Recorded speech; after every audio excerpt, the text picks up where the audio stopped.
সেই দুর্নীতি আর থাকবে না। আমাদের জিহাদ দুর্নীতির বিরুদ্ধে, আমাদের জিহাদ। বাংলাদেশ, আপনারা জানেন, লজ্জার ব্যাপার হচ্ছে এই, আমরা বারবার দুর্নীতিতে চ্যাম্পিয়ন হয়েছি, 1 নম্বর হয়েছি পৃথিবীতে।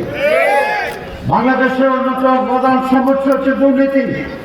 দুর্নীতি যদি চলে যায় তাহলে বাংলাদেশের উন্নয়নকে 11 জনের যে জোট, সেই জোটের এটা প্রধান অঙ্গীকার হচ্ছে দুর্নীতি মুক্ত বাংলাদেশ।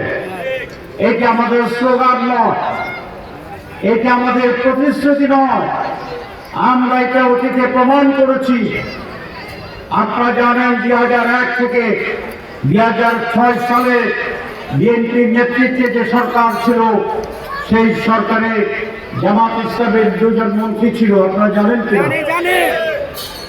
মোট 44 জন মন্ত্রী ছিল, 2 জন জামাত ইসলামী আর 42 জন তাদের প্রধান দলের যেটা ছিল। 44 জনের ভিতরে 2 জন মন্ত্রীর কোন দুর্নীতি খুঁজে পাওয়া যায় না,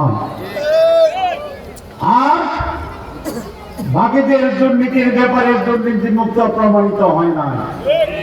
তাহলে এটাকে আমাদের ওয়াদা, আমরা প্রমাণ করেছি।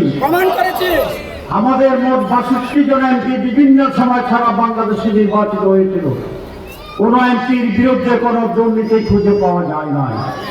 সুতরাং যারা আজকে বলছেন আমরা দুর্নীতি মুক্ত বাংলাদেশ গড়ব, তারা ক্ষমতায় ছিল তখন দুর্নীতি করেছে। আর আমরা কতিপয় মন্ত্রী এবং এমপি ছিলাম, আমরা প্রমাণ করেছি আমরা দুর্নীতি করি নাই। তাহলে মানুষ কোনটা বিশ্বাস করবে? এক্সাম্পল, উদাহরণ যেটা, সেটা বিশ্বাস করবে। ইনশাআল্লাহ বাংলাদেশে নতুন যাত্রা শুরু হবে, দুর্নীতি মুক্ত বাংলাদেশ ইনশাআল্লাহ।